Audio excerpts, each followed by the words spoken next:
Hey Jeff, welcome to the show, man. Jarrett, how are you, man? It's good to be here. Doing doing good. You should feel really honored. You're actually the first guest that I've had in like 3 years. So welcome to the podcast and welcome for being the honorary first guest. Wow, no pressure, right? No, it's great, man. You guys are a great vendor for us. You guys do a great job. I'm just happy to be here and have a conversation. Awesome, man. Well, for everybody who's listening in and doesn't know who you are, tell us who you are and what you do. So, Jeff Jacobs, and first and foremost, I am a father and a husband to my high school sweetheart, Amy. And then I have four just super funny, amazing kids, which keep us so busy. And then beyond that, there's a lot of other things, but I'm the director of development for a CPA firm here in Mobile called Wilkins Miller. And so we are a top 400 firm in the country. We have 3 offices here in Mobile. We have 2 in Mobile and then 1 in Fairhope. And so it's a great place to work, really great people. And so I've been here about 5 years now as the director of development. Very cool. Awesome. I didn't know you had 4 kids, so congratulations on that. Yeah. Some days congratulations is in order, and others it's not so much. But no, it really is. It's the best work, but it's also the hardest work. I mean, there's nothing more meaningful than raising kids, but it's sometimes just the most difficult thing to do in the world, I think. So I hear you. Well, tell me a little bit. How did you get started? I know you've been working for Wilkins Miller for several years now. How did you get started there, and how has your job sort of evolved from what you were doing when you first started to what you're doing now? Sure. So before I came here, I was with an IT company, and it was a company based out of Birmingham, had a great culture. I loved the people.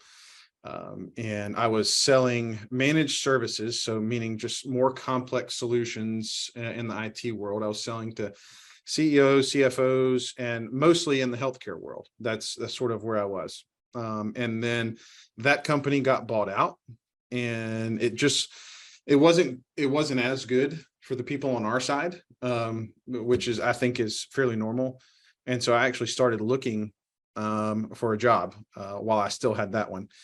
And I ran across an ad on Indeed for a business development manager's position for a CPA firm in Nashville. And so as a means of keeping up my network, one of my friends that I had made at that point was a partner at the firm. He and I played basketball together for years.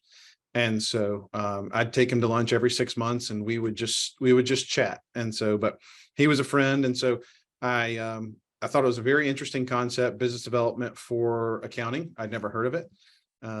But it has a ton of similarities to IT, meaning long sales cycles, lots and lots of trust building.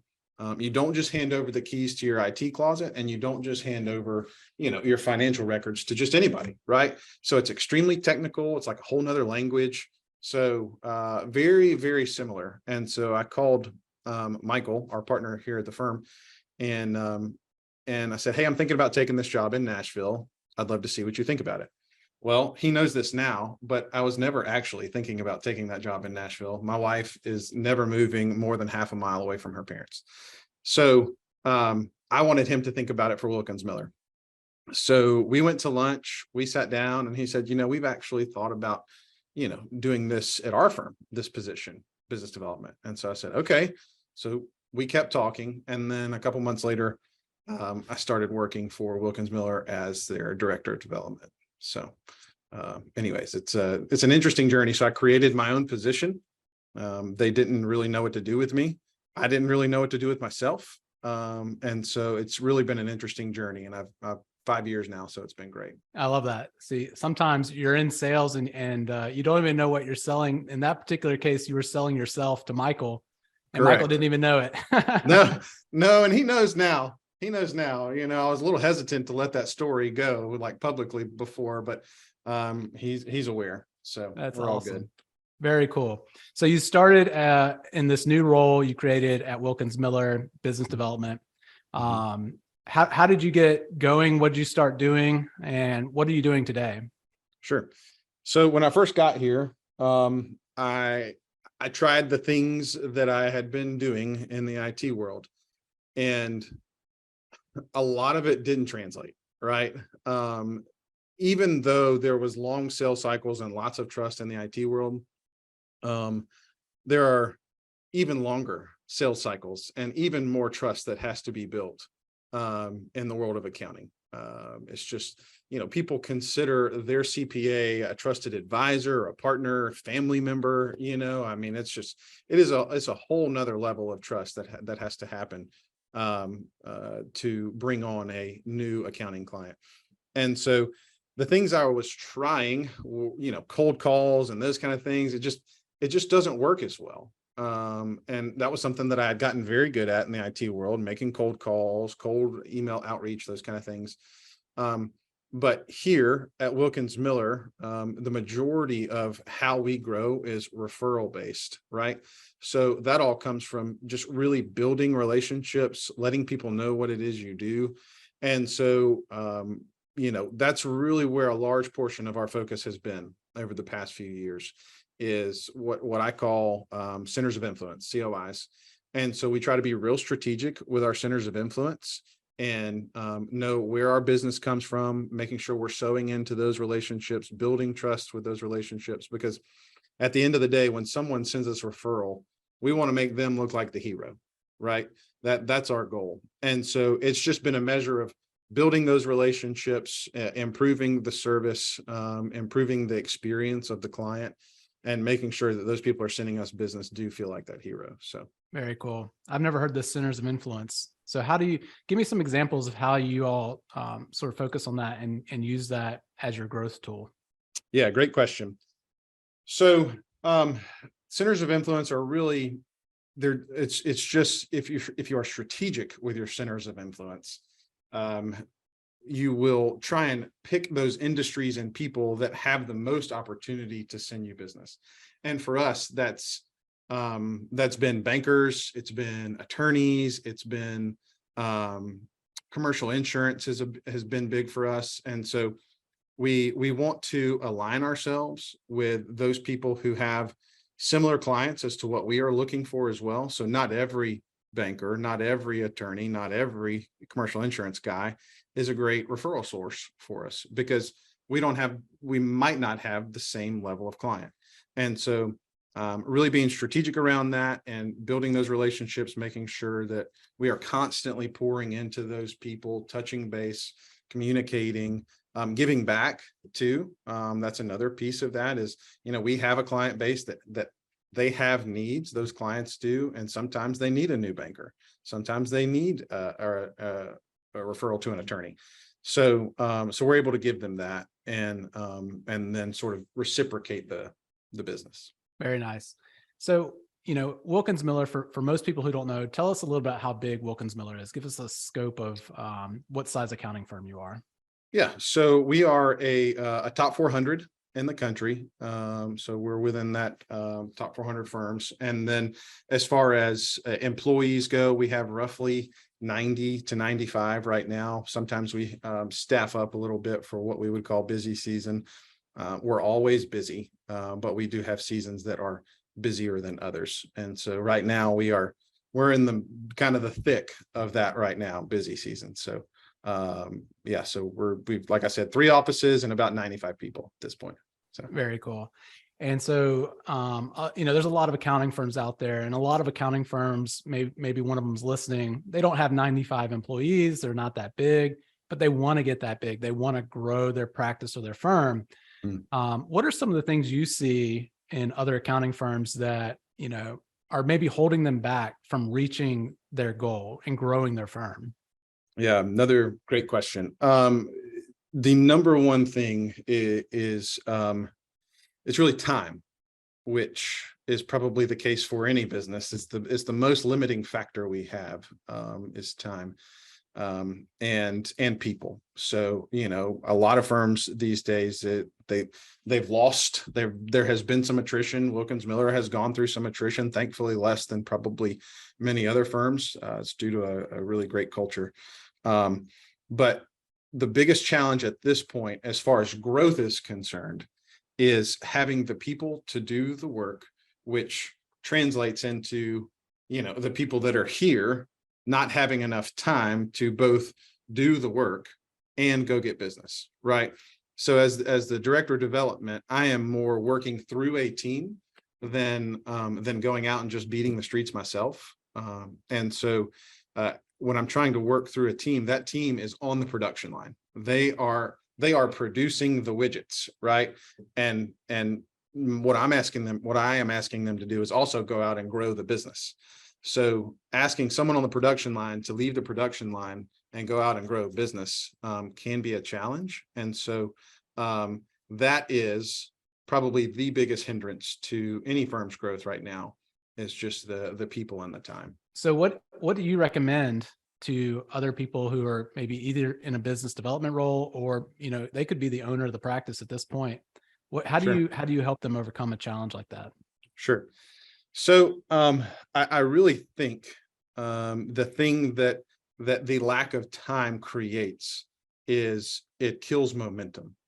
It is a momentum killer. So, you know, let's say we're working a deal and all of a sudden a fire pops up with one of our clients, and a particular partner that's working with that client is also the one working the deal, right?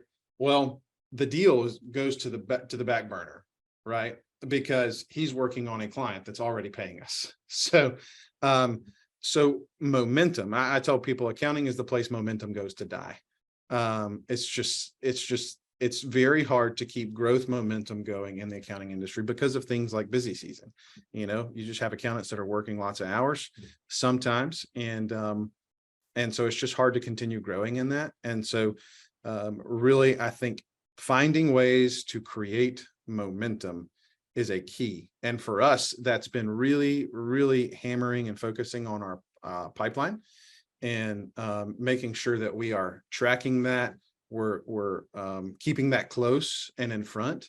We were having a pipeline meeting, an opportunity pipeline meeting. We were doing that, Jarrett, probably, I don't know, it was probably every other month, if not quarterly. We were looking at our opportunity pipeline. And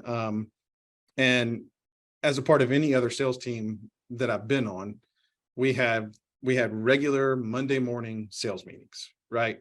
And there's a reason for that, because if you're not meeting on those opportunities and those prospects regularly, you're losing momentum. And so one of the things that I have done is I have moved our pipeline meeting to biweekly now, from what was probably bi-monthly or quarterly.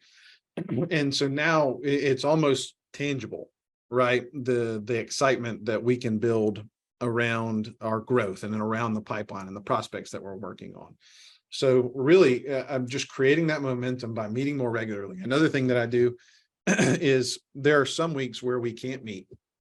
And to overcome that, I have a weekly email where it's super simple. I just take a snapshot of the pipeline, right? And I send it out to the team.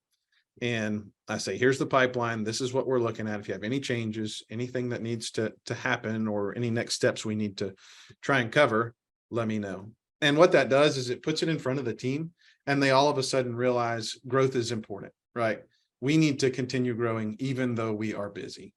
And so it just keeps the momentum going. And so it's just finding those little ways to keep growth in front of very busy people.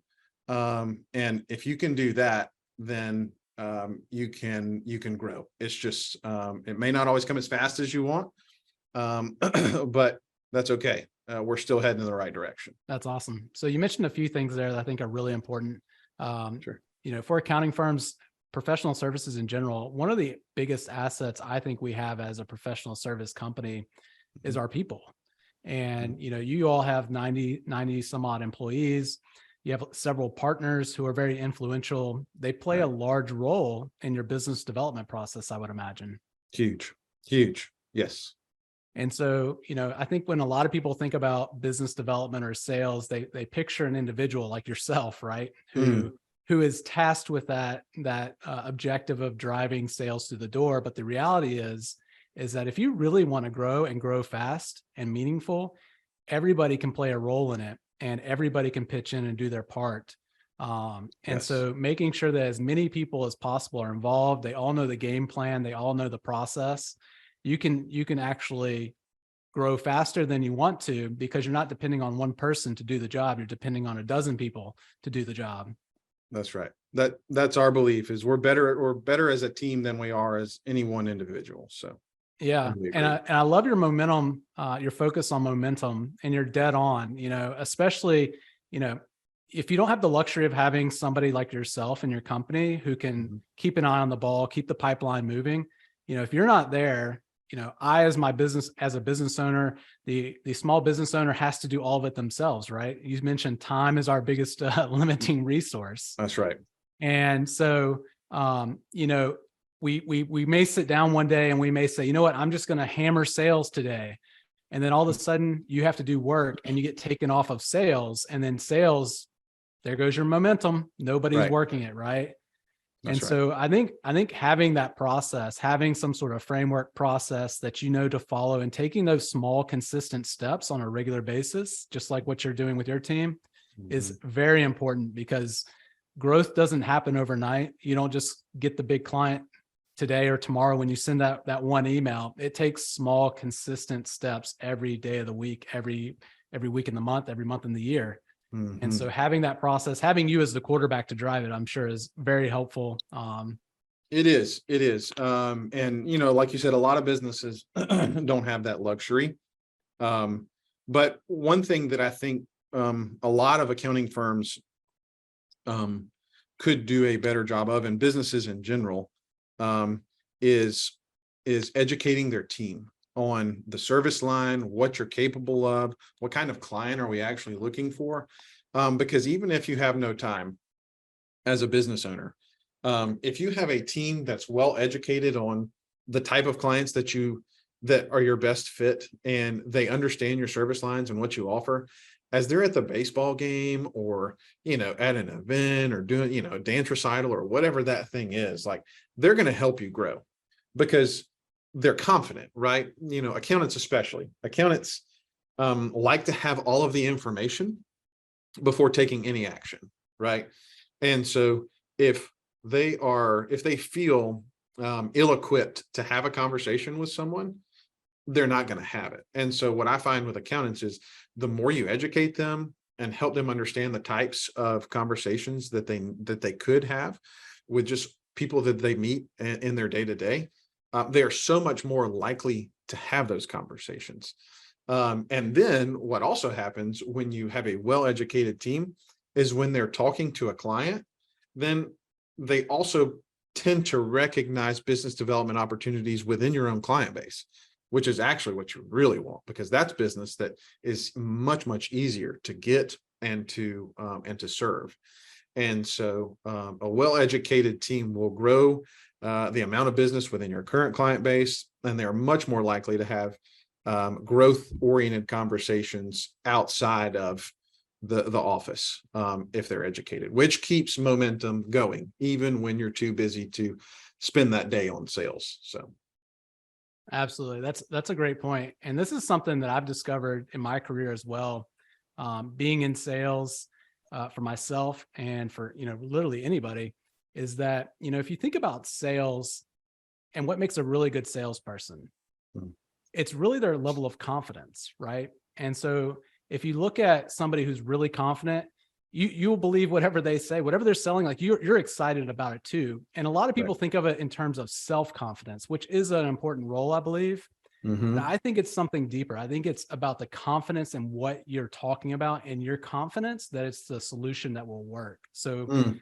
in your case, let's just take construction, for instance. Mhm. If I'm an accountant that specializes in construction, if I have real clarity on who is the person I serve, who's the person I can help, and how do I solve that for them, and does it actually work? If I know those things and I'm confident in all three of those things, I'm going to be the most confident salesperson if I've never sold anything in my life, right? Because I know that what I do can help you, and I absolutely with 100% certainty am the right person for you. 100%. So many people just have this misconception that the best salespeople are these super gregarious, overly outgoing, folks. And really, my experience tells me the best salespeople are the people that can follow a process. A lot of times, The overly gregarious, super friendly, salesperson is more like, I'm just going to wing it. And they tend to struggle. But those people who can really, if you have an established sales process with, a real funnel and different and stages that that you have to move them through, and they're educated on those things, and they understand how to move that prospect through those different stages of the funnel, it's just so clear for them, and they just follow the process. And guess who's exactly like that? Accountants. So many accountants are really good with following steps. And so that's what we try and break down for them, is what are the steps to moving a prospect from one stage to the next, because you just got to have next steps. If you don't have that, you're lost. So there's a big misconception around what makes a great salesperson. And I honestly don't think it's those overly friendly people. So what are some simple things people can do in their accounting firm? Like, obviously you've sort of built out a process. You've got all the tools in place at Wilkins Miller. If you had to start over from scratch, what are like the first three things you would do or put in place? That's a great question. What I think a lot of firms have to answer for themselves first is, what does growth look like for them? Because there are some firms who want to be a top 100 firm. So it's sort of like growth at any cost, that's some firms. And then you have firms like Wilkins Miller, who we're just about profitable growth. That's the kind of growth we want. It's just profitable growth. We're not trying to get every single client that can come in the door. That's just not our model. Neither right nor wrong, right? It's just not our model. And so first, I think you have to define what growth looks like for your firm, right? And then the other thing that I think you have to do is, the pipeline. I really, from an accounting perspective, I think that's such a lost tactic. I think so many firms just hope that business development happens. They hope that new prospects come in, and they're just not intentional with their activities and their actions and their processes. And so I really feel like having that pipeline is a huge piece of moving the ball forward. And you don't have to have a business development person to do that. You can have someone within your company put together a list of prospects and opportunities that you're working, and you just track them, right? And the other thing, which we've kind of talked about, is training. It's just so huge. I mean, like we talked about, we're better together than we are as any one individual. And so when you are more confident in doing something, you are more likely to do that thing. So it's just a matter of making sure your people understand some of the concepts of how you want to grow, why you want to grow, creating that culture. Creating a business development culture is very difficult, especially for professional services, where, like you said, you're the ones that are performing the work. And so getting people to want to bring in more business when they already feel like, oh, we've got too much, right? That's a difficult thing. And so it's really about sort of creating that culture, which honestly, we are still, in the middle of doing that. We're figuring that out. We have a good growth culture, but it needs to be better. And so I think if you can accomplish some of those things, you'll start to move in the right direction. I love that. Yeah. The question why, I love the word why. If you can answer why on so many levels, it helps answer a lot of the questions you just talked about. Why does it matter? Why does growth matter, not just to the company, but to you as an individual? And if you can get everybody on board with that, then you're unstoppable. Yeah. There's a statistic in the accounting industry, and it fits pretty well with us too. And that is attrition of clients. So roughly, I think it is 5% of your client base in any given year is just you're going to have natural attrition. They're going to go away. And then another, I think it's 19% are one-time projects that aren't going to keep going into the next year. So at any given point at the beginning of any year, you're going to have to come up with 24% out of the gate just to get back to square one. So that's a message that we are preaching to our staff, is like, look, we have to grow. We are losing 24% of our revenue just because the year flipped over. You know what I mean? And so it's really, you just have to keep it in front of them. And a lot of times people don't change or do what you want them to do up until the point where they're nauseous of hearing you talk about it. You know what I mean? You're a business owner. You have people that you work with that you need them to change certain behaviors. And most of the time you're telling them over and over again until they're literally physically sick of hearing you saying it. And only at that point do they want to change. And so, man, it's just a matter of doing the small things well over a long period of time to be successful. We mentioned early on in this conversation about selling, and you're always selling. I always tell people, you're always selling yourself. You're selling your ideas. Literally everything you do in conversation and in your personal life is selling. You're trying to convince people to agree with you or like you or be your friend, whatever it is, right? And so in this particular case, if you're trying to convince people to change, it is extremely difficult. And usually pain or fear are the motivators that required to see real change. And I heard somebody say the other day, there's no pain, there's no sale. So unfortunately, that's usually what it takes. But if you can find that for somebody or help them see it, it can really reverse and change their course of action. I was taught that. It's funny. I was taught that early on in my career as well. If there is no pain, there is no deal.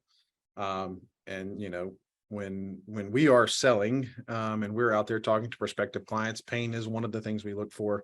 The other two are budget and decision. So those are the three things that we try and cover in any given meeting: is pain, budget, and decision. Decision being the decision makers, and understanding those three things. And if you have those three things and you're prospecting for a new client and you have a good understanding of that, you have greatly increased your chances of getting a new client. So, well, Jeff, I really appreciate you coming on the podcast today. Tell everybody where they can learn more about Wilkins Miller, how they can find you and get in touch with you. Sure. So you can go to wilkinsmiller.com and you can learn about the firm there. You can connect with me through LinkedIn, or you can send me an email to jjacobs@wilkinsmiller.com. I'm happy to start a dialogue. I work with accountants all over the country: Oregon, Texas, Wisconsin, just all over.